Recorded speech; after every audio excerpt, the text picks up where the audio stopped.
Inside the alien council's observation chamber, disbelief and fear ripple as they witness humanity's defiant strike. Their centuries-old verdict, Earth's inferiority and powerlessness, is shattered by a single, unseen warship unleashing devastation. As panic fractures their ranks, a human commander prepares for the fight ahead with a chilling promise: Earth will be heard. The power balance shifts irreversibly. The council chamber was a cathedral of cold light and hovering holoscreens. Perched high above the void of the Galactic Assembly, 12 elongated figures draped in luminescent robes leaned forward, their translucent skins pulsing faintly with the cadence of their disbelief. At the heart of the room, the great speaker, a towering entity with eyes like molten silver, shook. His head! "This is impossible," he hissed, his voice a low ripple of trembling resonance. "The humans have no right, no capability, yet there it is, a weapon of war, descending upon our flagship." The main holoprojector zoomed in. The camera, hidden deep within the asteroid belt near Sol, showed Earth's orbit. Below, a sleek, dark vessel shimmered, invisible to their senses until it fired. An electromagnetic pulse wave shattered their shields, a pulse so precise it seemed almost surgical, leaving the flagship's energy grid flickering and dead. The aliens recoiled as the image unfolded. Missiles, not energy beams, but hardened. Tungsten shells coated in adaptive nanotech, piercing their armor like paper. The human warship remained cloaked, silent, watching. Then came the worst, a countdown on the human comm. Low, measured, a rhythmic drum of inevitability. 30 seconds to retaliation, the cold voice crackled through the intercepted channel. Unmistakably human. A chorus of panic erupted. "Recall the fleet, do not engage," shouted a council member, his many eyes wide with terror. "This violates every treaty, every protocol." "But they will not stop," the speaker replied, eyes burning with a mix of fear and fury. "Their silence is a threat louder than cannon fire. They understand leverage, primitive, yes, but deadly." Suddenly the view cut to a close-up of the human commander aboard the warship, her face calm beneath battle-scarred armor. Commander Sarah Vance's dark eyes were steady as she whispered into her comm headset, "We are not negotiable. The Council said Earth had no right, then a warship said otherwise. Make them listen." Behind her, the crew prepared for a fight that no one aboard believed they could win, but one they were determined to survive. The silence that followed was thick, a void pregnant with dread. No desperate calls, no frantic orders, just the measured beat of a countdown and the cold breath of war. Outside the council chamber, the galaxy's most powerful minds fractured under the weight of a brutal new truth. Humanity was no longer the primitive species they'd dismissed. The great speaker's voice dropped to a whisper, barely audible over the hum of the failing flagship.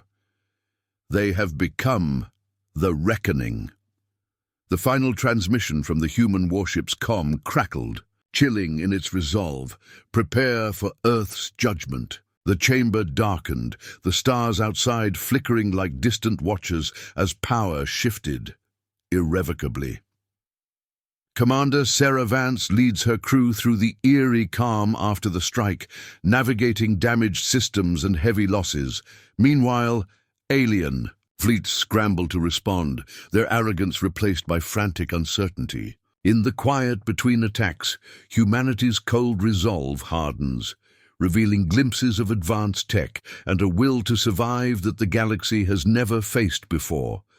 The bridge of the warship Aegis hummed with fractured energy, systems blinking in and out of life like the flicker of a dying star. Commander Sarah Vance stood rigid, eyes fixed on the main display where shards of alien ships drifted against the backdrop of infinite black. "Status report," she ordered, voice calm but razor-sharp. "Lieutenant, Hale's fingers danced over the console. E-impulse disabled our long-range sensors and shields. Hull integrity at 79%. Cloaking still operational. No sign of detection. Sarah nodded, her jaw tightening. How long before their reinforcements arrive? Minutes. Not hours. They've scrambled everything. Outside, space was a graveyard of twisted metal and silent screams. Yet beneath the debris, Aegis moved like a shadow, a ghost in the dark. Helm, plot a course for the outer belt. Use the asteroid clusters for cover, Sarah commanded. We buy time. We need to send the message directly to the councils. Seat! Understood, Commander. Her crew moved with a practiced urgency, each knowing the stakes.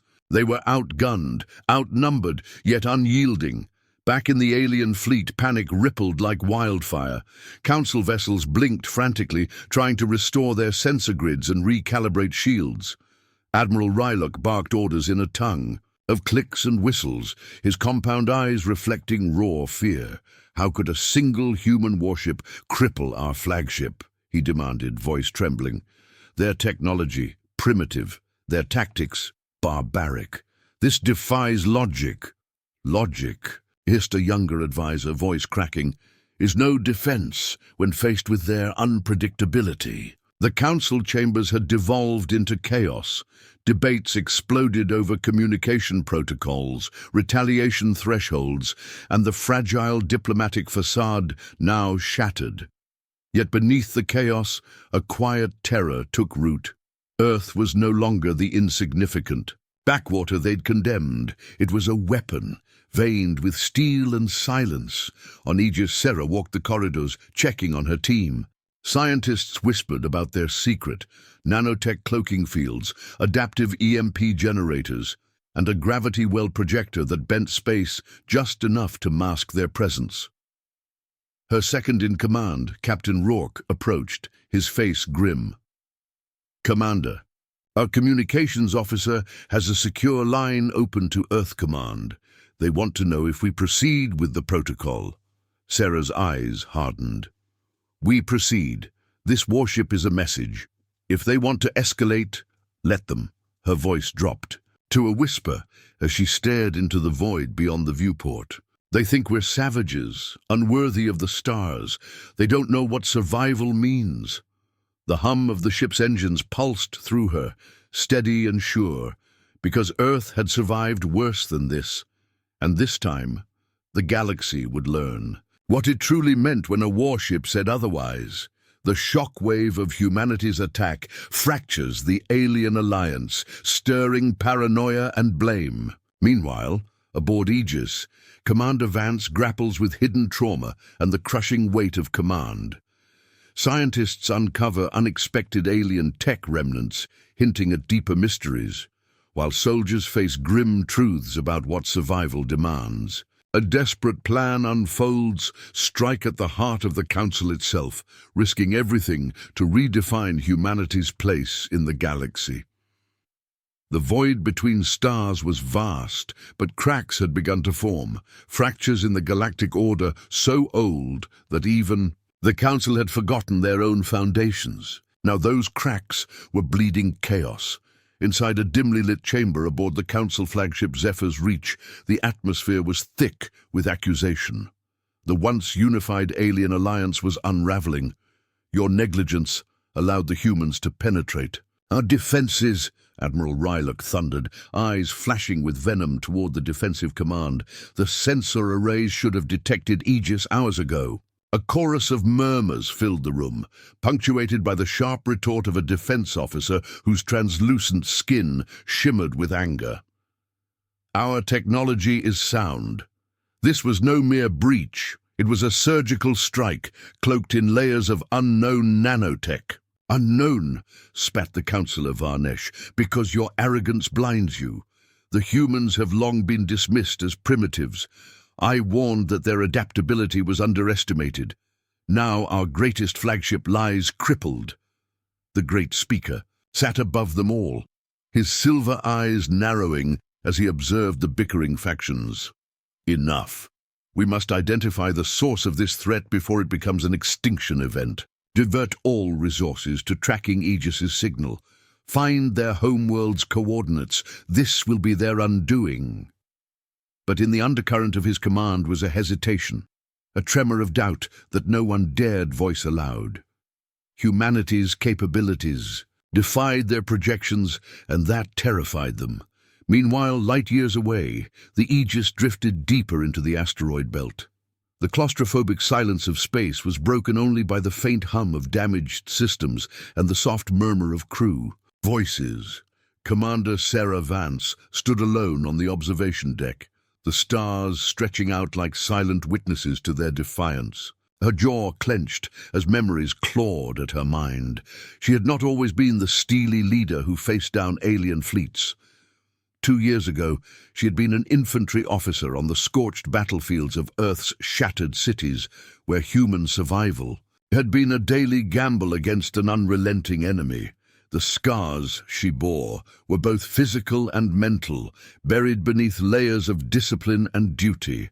Her comm unit crackled. Lieutenant Hale's voice, steady but cautious. "Commander, we've recovered alien tech fragments from the flagship debris, nanofiber matrices intertwined with crystalline energy conductors, completely alien in composition." "Send the samples to Science Bay immediately," Sarah ordered. "We need to know if there's a weakness to exploit." Understood. Science Officer Dr. Kessler peered through the magnification array in the lab, her brows furrowed. "These fragments, they're not just components. They seem integrated with an organic matrix, almost symbiotic. This technology blends biology and machinery on a scale we've never seen." Sarah stepped closer, fascinated despite herself. "Could this be why their defenses failed?" Sarah stepped closer, fascinated despite herself. "Could this be why their defenses failed?" "It's possible," Kessler replied. "If we can reverse engineer the interface, we might disrupt their ship systems remotely." The thought sparked a dangerous hope, one that Sarah clung to like a lifeline. Down in the lower decks, Sergeant Marnes and his squad tightened their grip on their plasma rifles, faces shadowed by battle helmets. Their mission was grim: secure any survivors, collect intelligence, and be ready for sudden strikes from alien boarding parties. Marnes wiped sweat from his brow, voice rough. "This isn't just a fight for survival anymore. It's a war for respect, for recognition. The Council thought we were nothing. They thought Earth had no right. They were wrong." His squad exchanged nods, the weight of their mission settling over them like a storm. A sudden alert shattered the relative calm. Intruder sensors flared. "Boarders detected in Sector 4, the ship's AI announced, voice clipped and urgent. Marnes and his men sprang into action, hearts pounding as they advanced through narrow corridors lit by red emergency strobes. The cold metallic scent of recycled air mixed with the sharp tang of anticipation. They rounded the corner and froze. 3 alien boarding drones, insectoid and wiry, advanced with mechanical precision, their limbs crackling with energy pulses. Marnes fired first. Plasma bolts tore through the air, striking the drones' organic metallic exoskeletons. The drones staggered, but retaliated with corrosive sprays that hissed against the hull. The firefight was brutal and chaotic. Marnes fell back, shouting orders through his comm, coordinating with the ship's defense turrets. When the smoke cleared, 2 drones lay shattered, but one retreated into the ventilation shafts, vanishing like a ghost. "We're not just fighting soldiers," Marnes muttered. "We're fighting the unknown, their tech, their will to survive." Back on the Zephyr's reach, the Council was spiraling. The Great Speaker's command to locate Earth's coordinates sparked a heated debate on the legality and consequences of war. "An attack like this demands retribution," Councillor Varnesh declared. "We must launch a preemptive strike and erase Earth from the map. But if we escalate," another councillor began. "We lose control," Rylock finished grimly. "Humanity's unpredictability is their weapon, their survival instinct. Unlike anything we've seen, they are not governed by the same codes. This war will consume us all." The Great Speaker raised his hand. Silence. The Council will convene a tribunal. We will send envoys to Earth, if the humans accept. If not, the warship's threat becomes our mandate. The words hung heavy with uncertainty. On board Aegis, the decision was made. Sarah summoned her senior officers in the strategy room, its walls alive with holographic star charts and enemy fleet movements. "We're too exposed here," she said, tapping a glowing map that traced the Council's core territories. "The Zephyr's reach is crippled, but the fleet is mobilizing fast. We need a bold move, a strike that shakes them to their foundation." Captain Rourke leaned forward. "Target their Council seat directly? That's almost suicidal." "Perhaps," Sarah admitted, "but the Council's arrogance is their weakness. They think Earth has no right to stand among the stars. They won't listen unless we force their hand." Dr. Kessler interjected, "Our nanotech and gravity well projectors can cloak the approach, but only for a limited time. We'll need to be precise." Sarah's eyes burned with resolve. "Then we become the storm no one can predict. No mercy, no hesitation." The officers nodded, knowing the risks, yet galvanized by the stakes. Sarah allowed herself a brief moment of silence. Then, cold and resolute, she whispered, "For Earth, for the future." As Aegis prepares for a near-impossible assault on the heart of the alien council, internal fractures grow among the crew, exposing fears, doubts, and haunting memories of Earth's darkest days. The alien alliance tightens its net, deploying shadow fleets and psychological warfare that threaten to unravel humanity's fragile advantage. In the midst of the storm, a clandestine human operative uncovers an unsettling secret that could redefine the war's true stakes.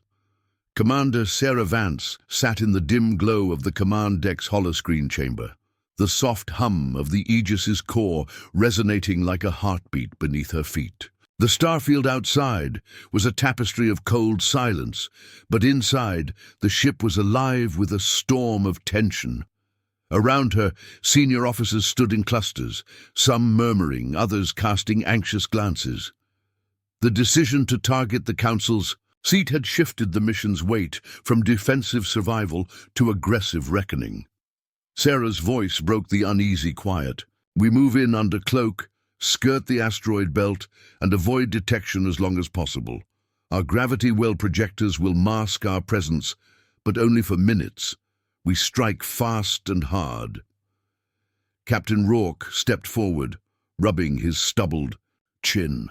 "Intel shows the Council's new flagship, Zephyr's Reach, is limping but not dead.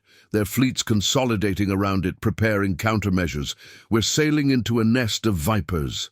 Sarah's gaze sharpened. "Exactly. They expect fear. They expect hesitation. We give them neither." Her second-in-command, Lieutenant Hale, approached with a data pad. "Commander, we've received a distress signal, not from our side, from an unidentified ship near the outer edge of the belt. It's encrypted in an alien dialect." Sarah frowned. "Could it be a trap?" "Possibly," Hale said. "But the code structure hints at Council origin. It's unusual." Sarah's mind raced. The Council, fractured and panicked, might be sending covert messages or desperate bids for allies. "Prepare an intercept team. I want a closer look."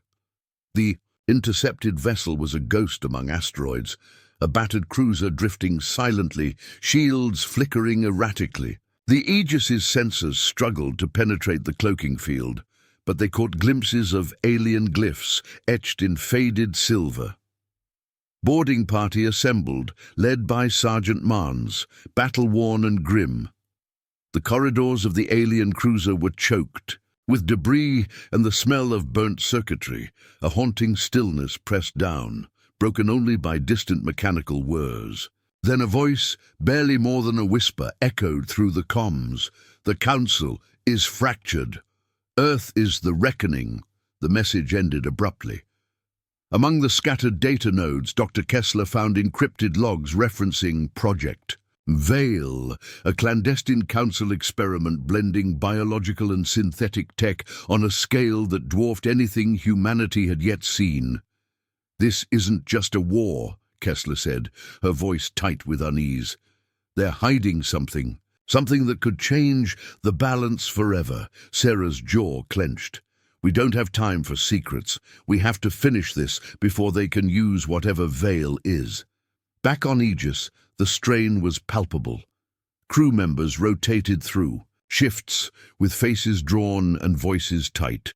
The looming assault weighed on everyone. In a rare moment alone, Sarah retreated to her quarters, a Spartan room with only a holoframe and a worn photo of a scorched Earth City skyline.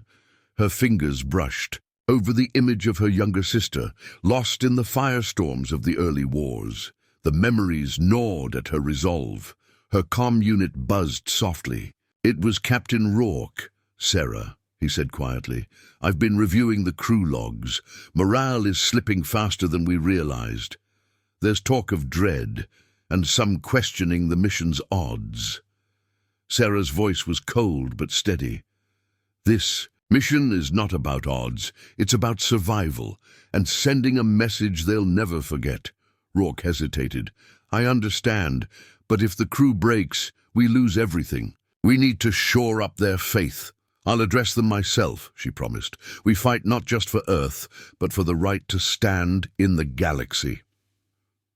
Across the void, the alien council deployed shadow fleets, stealth vessels armed with disruptive EMPs and psychological warfare tech designed to sow fear and paranoia. On the Zephyr's reach, Admiral Krylos paced the command deck, his many eyes flickering with exhaustion and suspicion. "We face a species unbound by reason," he muttered to his closest advisor. "They fight with a madness we do not understand. Every engagement erodes our confidence." The advisor's antenna twitched nervously. "Shall we call the tribunal early? Make them submit before we lose control?" "No," Krylos said sharply. "We strike first. They will bleed for their insolence." The night before the assault, Sarah gathered her crew in the main hall. Faces glimmered with fear, hope, and determination. She stood before them, a symbol of humanity's unyielding spirit. "Tomorrow, we face the Council's wrath. They believed Earth had no right. They believed we were insignificant." Her voice rose with fierce pride. "But we survived the apocalypse, the endless wars, the darkness of space. We carry in our veins the fire of a species that refuses to die." Eyes locked onto hers, the crew felt the weight of history and the promise of a new dawn. "We strike not to conquer, but to demand recognition, to make the galaxy hear the voice they silenced for too long." A roar of agreement filled the hall. Sarah raised her fist. "For Earth, for humanity, for the reckoning." As Aegis breaches the outer perimeter of the Council's core systems, alien defenses ignite in a terrifying display of firepower and desperation. Commander Vance wrestles with the psychological weight of commanding lives on the line, while hidden, truths about Project Veil begin to surface, threatening to change everything. In the chaos of battle, humanity's raw will meets alien technological terror in a deadly clash that shakes the galaxy. The stars twisted and shifted as the Aegis slipped through the final layers of the asteroid belt, cloaked beneath the trembling veil of nanotech fields and gravity distortions. The ship's engines hummed a low, steady drone, silent but relentless. Every pulse of power coursing through the hull was a heartbeat. Every breath held a fragile promise. Commander Sarah Vance stood at the helm, eyes sharp as the sensor arrays began to flicker with new signals. "Contact," Lieutenant Hale announced, voice taut. "Hostile fleet approaching fast. Energy signatures match Council strike cruisers and shadow fighters." The bridge erupted into a controlled frenzy. Tactical officers snapped to stations, fingers dancing across holographic displays as the incoming enemy formations shimmered into view, sleek, predatory shapes weaving through asteroid clusters, their weapons bristling with lethal intent. Raise shields, Sarah ordered. Deploy countermeasures and ready the EMP disruptors. Outside, the void exploded in a choreography of fire and light. Alien plasma lances carved through space, streaking toward the Aegis in deadly arcs. The warship's adaptive shielding absorbed the first salvo, sending ripples of energy washing across the hull. The Aegis responded with precision. Nanotech swarms emerged from hidden launch bays, homing in on enemy targeting arrays, disrupting sensors and communications. Gravity well projectors pulsed intermittently, warping space-time just enough to mislead missile trajectories. Despite the chaos, Sarah's voice cut through the tension. Focus fire on the lead cruiser. Disable their command systems. We hit hard. The lead cruiser shuddered under the concentrated assault, sparks cascading from breached hull plates. But the enemy was relentless. Shadow fighters swarmed the Aegis, their cloaking tech flaring briefly as they launched precision strikes. Below decks, Sergeant Marnes rallied his squad in the armory, the sharp scent of ionized metal thick in the air. "We hold this ship," he barked. "No alien boarding parties. If they want to come aboard, they'll find blood." Their plasma rifles hummed to life as emergency bulkheads sealed, a shield against the encroaching dark. Meanwhile, in the science bay, Dr. Kessler studied fragments of the intercepted alien cruiser's logs. Her face was pale beneath the sterile lights. "Project Veil isn't just tech," she muttered, voice barely audible. "It's a symbiotic weapon, melding organic and machine consciousness. It can adapt, evolve, and potentially control host ships." Commander Vance's eyes narrowed. "They could be fighting with living ships," Kessler nodded. "And if they integrate that tech with their fleet, we face an enemy that learns faster than we can react." The weight of that revelation pressed heavily on the crew. The battle raged across the void like a tempest. The Aegis danced between bursts of fire, a ghost weaving through death. Yet the strain was relentless. Systems faltered under assault, and the price in lives mounted. In the quiet moments between blasts, Sarah's mind drifted to Earth. The burning cities, the lost faces, the hope that had somehow survived. This fight was more than survival. It was vengeance, proof that humanity refused to be written off. "Commander," Lieutenant Hale reported, voice sharp. "Incoming missile lock. Multiple vectors." Sarah's gaze snapped to the threat indicators. Swarm missiles converging fast. "Activate. Last resort countermeasures," she ordered. A pulse of electromagnetic force radiated outward, frying the missile guidance systems just meters from the hull. Several missiles detonated harmlessly, but one slipped through, slamming into the aft section with a thunderous roar. The ship shuddered violently. Alarms screamed. "Damage report," Sarah demanded. "Secondary reactor breached," Rourke answered. Grimly, "Containment teams en route." The Aegis groaned under the strain, but the warship held. In the midst of the maelstrom, a secure transmission blinked onto Sarah's console. The message was coded, its origin unmistakable, an encrypted signal from Earth Command. "Sarah," the message crackled, "we have confirmation. Project Veil tech was reverse-engineered from your recovered samples. New nanotech variants are being deployed in reserve fleets. Hold position, reinforcements en route." Relief and tension mingled in her chest. Help was coming, but the fight was far from over. She took a breath, voice steady for the crew listening in. "Hold the line. This is the reckoning." As the Aegis holds the line, hidden fractures among the crew threaten mission cohesion. Dr. Kessler's research into Project Veil reveals disturbing possibilities about alien control technologies. Meanwhile, a clandestine human operative embarks on a covert mission within the Council's system, uncovering truths that challenge everything humanity thought it knew about the war and themselves. The ship's corridors hummed with low vibrations. From the battle beyond, the distant rattling of the hull, a constant reminder of the storm raging outside. Inside the science bay, Dr. Kessler stared intently at the holodisplay, fractal patterns of alien technology unfolding with eerie precision. "This Veil project," she murmured, "isn't just a weapon or a ship system. It's a living network, biological and mechanical, but something more. A collective consciousness fused with advanced nanotech." Lieutenant Hale, leaning close, frowned. "You mean they're sharing thoughts across their fleet?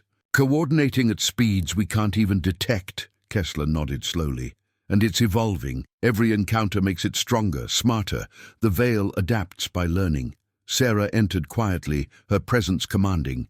"Then this fight isn't just about firepower. It's a war against an intelligence, one that grows with every engagement." Kessler looked up, eyes haunted. "We're racing against something that might become unstoppable." Meanwhile, deep in the ship's command center, tension brewed among the crew. Fatigue and fear gnawed at their resolve. Some whispered that the mission was a fool's errand. Others questioned if the Council's war was truly theirs to fight. Captain Rourke gathered his officers. "Doubt is a virus. If we let it spread, it will kill us faster than any enemy."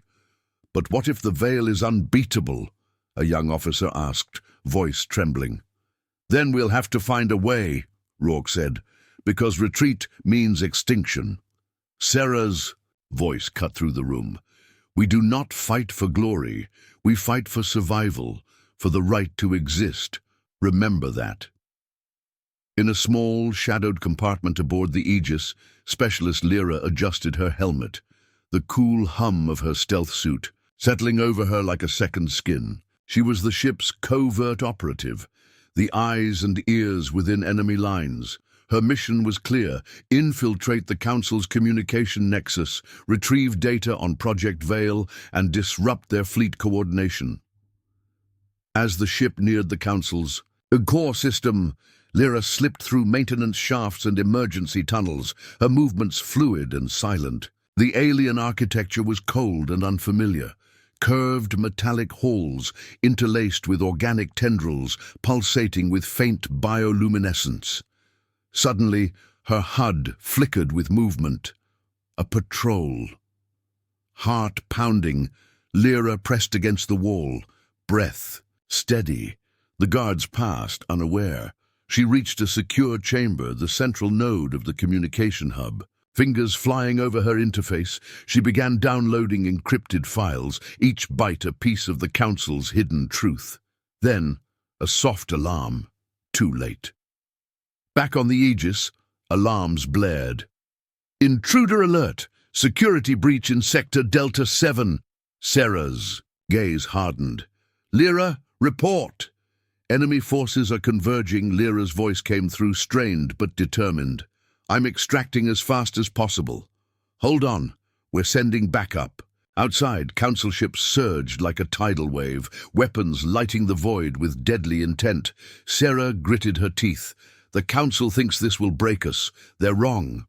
Hours later, Lyra returned, data drives secured, but her expression grim. "Project Veil is more than a weapon," she said. "It's a contagion, a neural network designed to assimilate and control, not just ships, but living beings." The room fell silent. "How do we fight something like that?" Rourke asked. Sarah's eyes burned with fierce clarity. "We fight with what makes us human.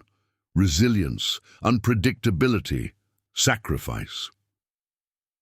The war for the galaxy was no longer just a battle of ships and weapons. It was a test of spirit, of will, and of what it truly meant to be alive. The Aegis shuddered violently as ion cannons tore into its port side.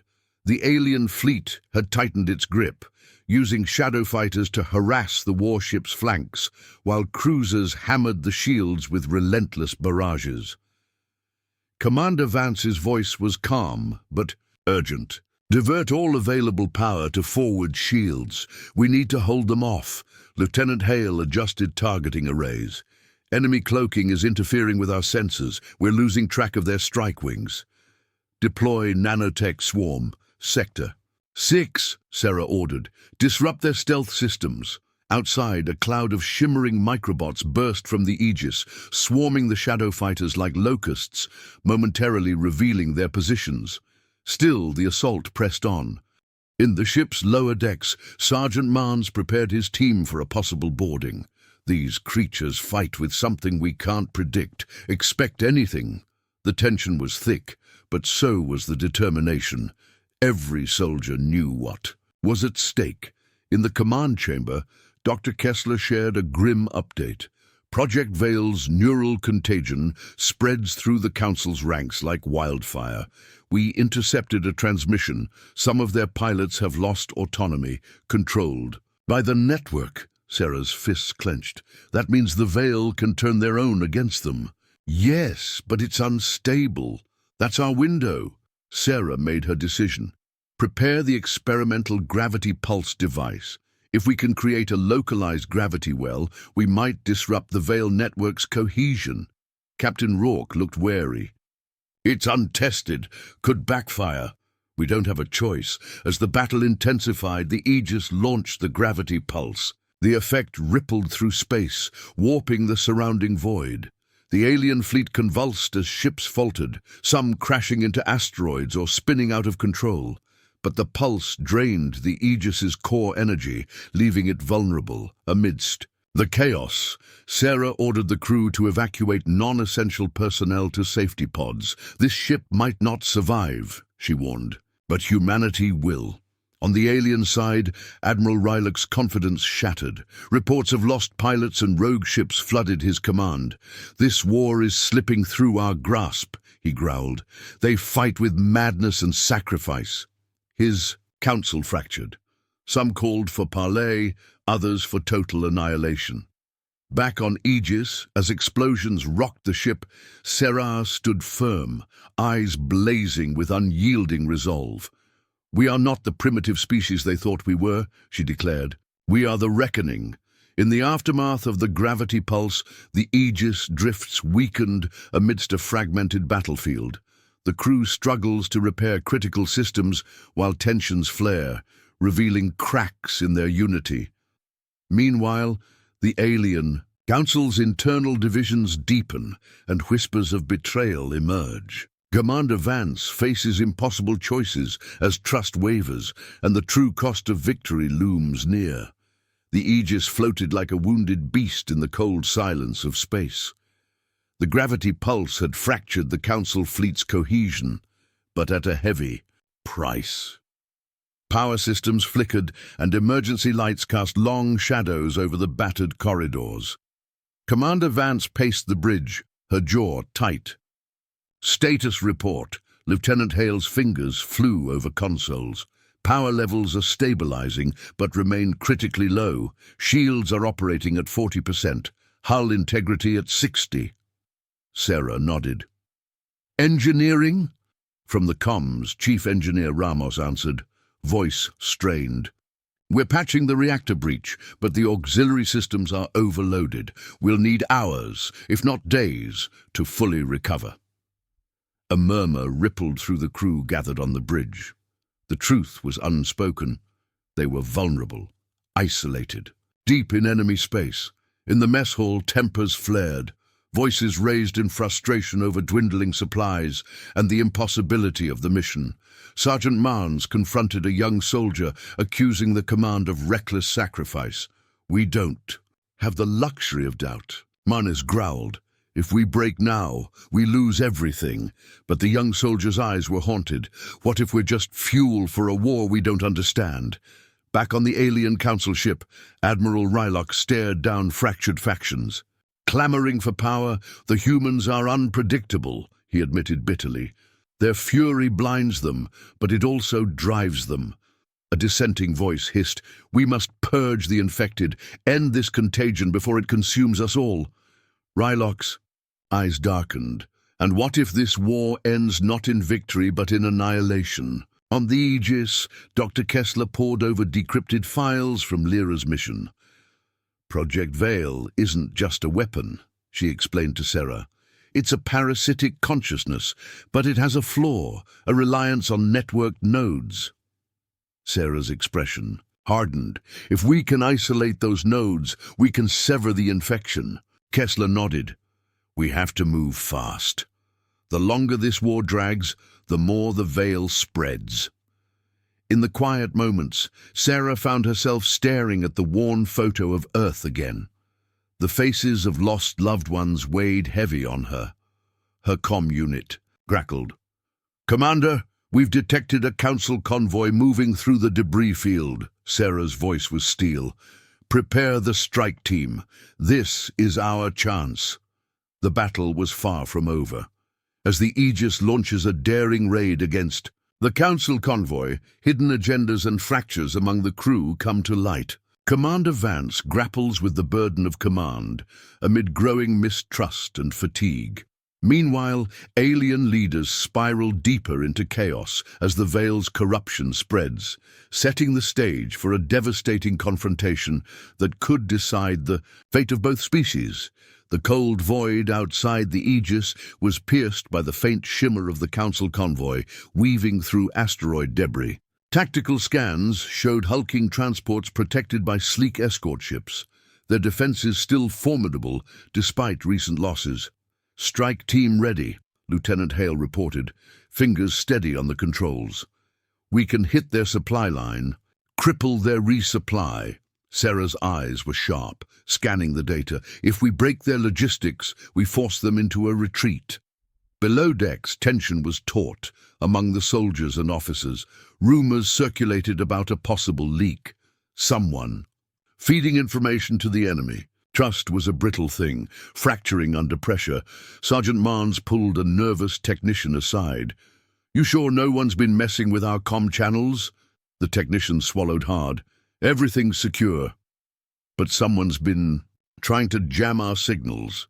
The Aegis slipped into the debris field, cloaked by its gravity distortion fields. Specialist Lyra led the boarding party in sleek stealth suits, their movements ghost-like among shattered rock and drifting wreckage. They breached the first transport silently, clearing corridors as they went. The hum of alien technology filled the air, unfamiliar and foreboding. Lyra's hoodie flickered. Signals detected, Veil nodes embedded in the ship's core systems. Meanwhile, on the Council's flagship, Admiral Krylos' command bridge was a hive of panic. The Veil was no longer a tool. It was a contagion consuming their fleet's minds. Officers screamed orders, some collapsing in seizures, their bodies twitching unnaturally.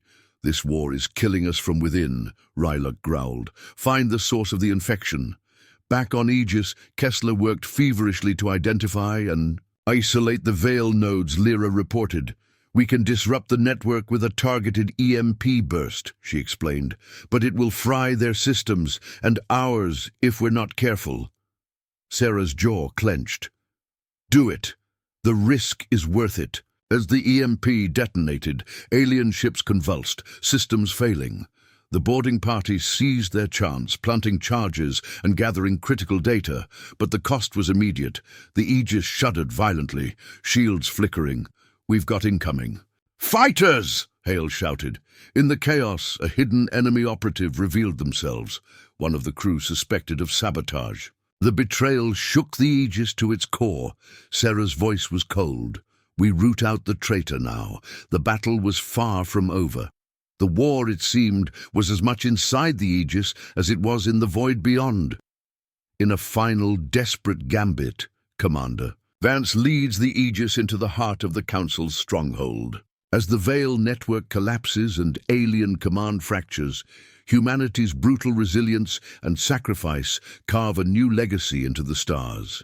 The warship's last stand reshapes the galaxy's balance of power, and humanity's place within it. Darkness pressed close around the Aegis as it slipped through the fractured remains of the Council's capital station. Silence reigned, broken only by distant echoes of collapsing structures and the soft hum of the ship's failing systems. Commander Vance stood at the bridge's front, eyes locked on the storm of debris and wreckage ahead. "This is it," she said quietly. "The Council said Earth had no right to stand. They said we were weak, primitive, a dying ember. Her voice hardened, a steel promise. Then a warship said otherwise. The Aegis surged forward, energy reserves barely holding. Outside, shattered council vessels drifted like broken tombstones, victims of humanity's relentless assault. Inside the ship, every crew member bore the scars of war, physical and emotional. Yet the flame of defiance burned brighter than ever. "Target the core reactor," Vance ordered. "If we take it down, the Veil collapses." In the command chamber, Dr. Kessler monitored the Veil network's final moments. A digital death throw spreading confusion and chaos through the enemy's ranks. "Veil's integrity failing," she reported breathlessly. "Once that reactor goes, their system is done."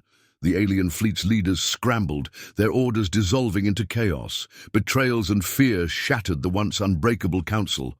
Admiral Krylos' voice crackled over comms, desperate and broken. "You have won. But this is only the beginning." The Aegis's weapons roared, beams lancing through the station's core. The reactor exploded in a cascade of fire and radiation, fracturing the Council's network and severing the Veil's deadly grip. As the station collapsed, the warship sustained catastrophic damage. Systems failed one by one. "Abandon ship," Sarah ordered, her voice steady despite the devastation. Soldiers and scientists alike moved swiftly to evacuation pods. The ship's final moments were a testament to human will, a sacrifice to ensure survival. From the pod, Sarah watched the Aegis's burning silhouette fade into the starfield. Her comm unit crackled, a voice steady and resolute. "Earth C.